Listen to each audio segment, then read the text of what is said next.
जय श्री राम। मंगल भवन अमंगल हरिद्र हंस दशरथ अजर बिहारी। होइए वही जो राम रचि राखा, को कर तर्क बढ़ावई शाखा।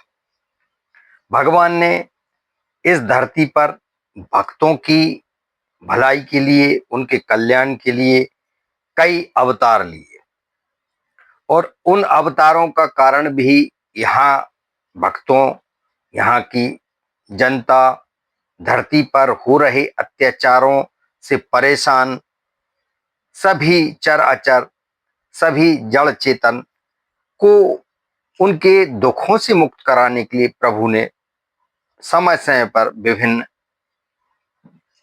अवतार लिए। उसी में एक अवतार हुआ बराह। बराह अवतार बड़ा महत्वपूर्ण है क्योंकि ये बराह भगवान की जो कहानी है ये बड़ी प्रेरणादायक है।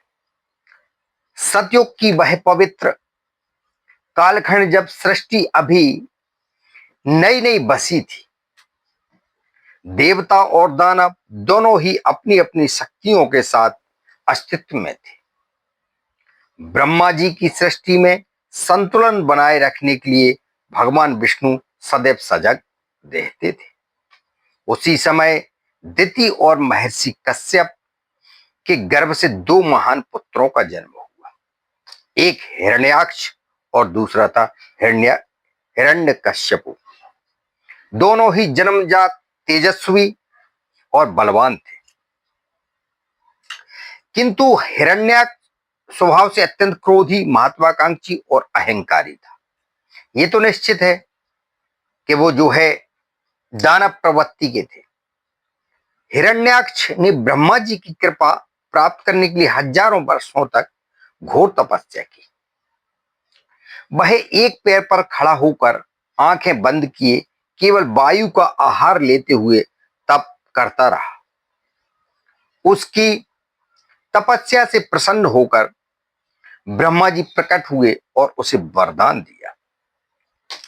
हिरण्याक्ष ने मांगा, हे पितामह, मुझे ऐसा वरदान दीजिए कि न कोई देवता, न गंधर्व, न यक्ष, न मनुष्य, पशु मुझे मार सके, न कोई अस्त्र न शस्त्र मुझे घायल कर सके। ब्रह्मा जी ने मुस्कुराते हुए कहा, तथास्तु।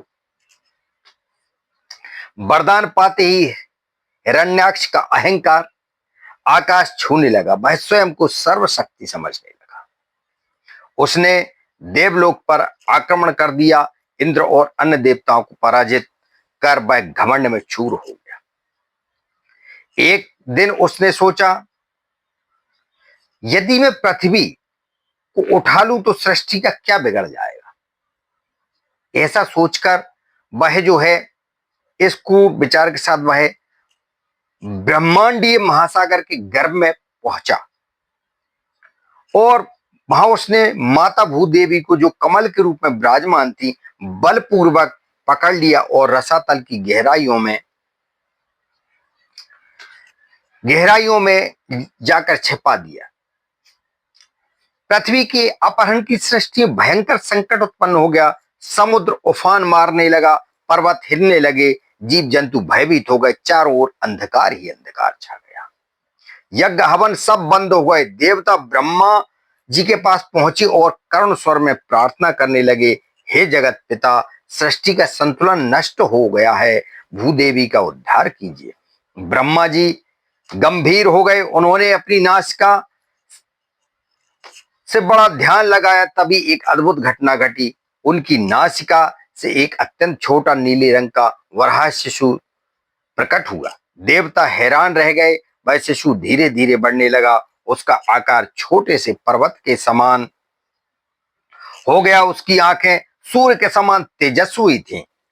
उसके दांत चमकदार और विशाल थे। उसकी गर्जना से समस्त दिशाएं गूंज उठी। ब्रह्मा जी ने तुरंत समझ लिया कि यह भगवान विष्णु का वराह अवतार है। देवताओं ने जय जयकार लगाई, जय हो भगवान वराह की।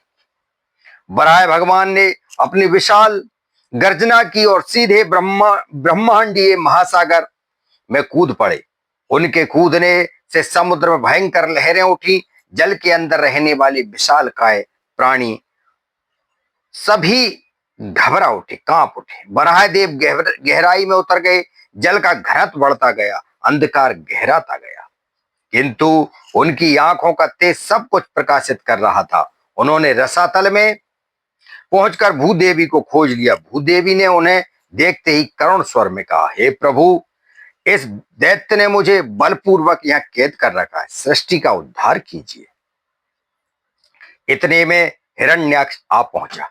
उसने विशाल गदा हाथ में लिए और गरज कर बोला, अरे कौन तू जो मेरे अधिकार क्षेत्र में घुस आया है? मैं तुझे मार डालता हूं। बराह भगवान शांत स्वर में बोले, हे दैत्य, तूने अधर्म का मार्ग चुना है।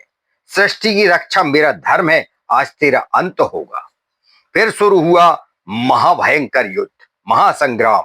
समुद्र की गहराइयों में दोनों के बीच भीषण संघर्ष छिड़ गया। हिरण्याक्ष ने अपनी दिव्य गदा से प्रहार किया। वराहदेव ने अपने विशाल शरीर से उस प्रहार को झेल लिया। फिर उन्होंने अपने दांतों और खुरों से दैत्य पर आक्रमण किया। हिरण्याक्ष ने त्रिशूल चलाया, दिव्य अस्त्र शस्त्रों की वर्षा की, किंतु भगवान ने शरीर पर कोई प्रभाव उनके नहीं पड़ पाया। युद्ध कई दिनों तक चला। समुद्र का जल खून से लाल हो गया। जलचर प्राणी भय से भागने लगे। देवता आकाश में यह सब देख रहे थे, भगवान का जय घोष कर रहे थे। हिरण्याक्ष थकने लगा, उसका अहंकार चूर चूर हो रहा था। अंत में बराह भगवान ने अपने विशाल रूप धारण किया। उन्होंने हिरण्याक्ष को पकड़कर अपने दांतों से मार दिया। दैत्य की चीखें रसातल को गूंजने लगी, उसके प्राण निकल गए, अहंकार का अंत हो गया। भगवान ने कहा, धर्म की राह पर चलने वाले का कभी अंत नहीं होता, किंतु अधर्म विनाश का बिल्कुल कारक है। अगर अधर्म है तो विनाश वहां संभव है। युद्ध समाप्त होने के बाद बराह भगवान ने अपनी सूंड पर माता भूदेवी को सावधानी से उठाया। धीरे धीरे वे महासागर से ऊपर उठे। उनके विशाल शरीर से निकलने वाली ज्योति से समस्त ब्रह्मांड प्रकाशमान हो गया। भूदेवी उनके दांतों पर विराजमान थी, मानो कमल पर विराजमान लक्ष्मी हो। जब वे सतह पर पहुंचे तो देवताओं ने पुष्प वर्षा की, गंधर्व गान करने लगे, अप्सराएं नृत्य करने लगी। ब्रह्मा जी, शिव और अन्य देवता वहां उपस्थित थे। बराह भगवान ने भूदेवी को उनके उचित स्थान पर स्थापित कर दिया। पृथ्वी फिर से स्थिर हो गई। ऋतुएं नियमित होने लगी। यज्ञ हवन पूजन शुरू हो गए। भूदेवी ने भगवान के चरणों में प्रणाम किया और कहा, हे प्रभु, आपने मुझे अधर्म के चुंगल से मुक्त किया है, मैं आपकी दासी हूं। भगवान वराह ने कृपा भरी दृष्टि से उन्हें देखा और कहा, माता, तुम सृष्टि का आधार हो, तुम्हारी रक्षा करना मेरा परम कर्तव्य है। इस कथा का गहरा आध्यात्मिक संदेश यह है कि नंबर 1, अहंकार का विनाश, भगवान की रक्षा, पृथ्वी माता का सम्मान, धर्म की अनिवार्य विजय, शरणागति का महत्व। शरणागति का भी बड़ा महत्व होता है। भूदेवी ने भगवान की शरण ली और उद्धार पाया। इसी प्रकार हम संकट में ईश्वर की शरण में जाएं तो अवश्य हमें मार्ग दिखाई देगा। और बराह अवतार हमें विश्वास दिलाता है कि जीवन में चाहे कितना भी अंधकार घिर जाए, भगवान किसी न किसी रूप में अवश्य प्रकट होते हैं। वे हमारे हृदय में विराजमान है। जब हम अहंकार त्याग कर उनके प्रति समर्पित होते हैं, तब भी हमारे संकटों को नाश करते हैं। यह कथा केवल पुराण की घटना नहीं, बल्कि हमारे जीवन का दर्पण है। आज जब भी पर्यावरण असंतुलित हो रहा है, अहंकार और लोभ सृष्टि को नष्ट कर रहा है, तब बराह अवतार हमें याद दिलाता है कि सत्य की रक्षा के लिए भगवान सदैव तैयार है। बोलो जय श्री राम।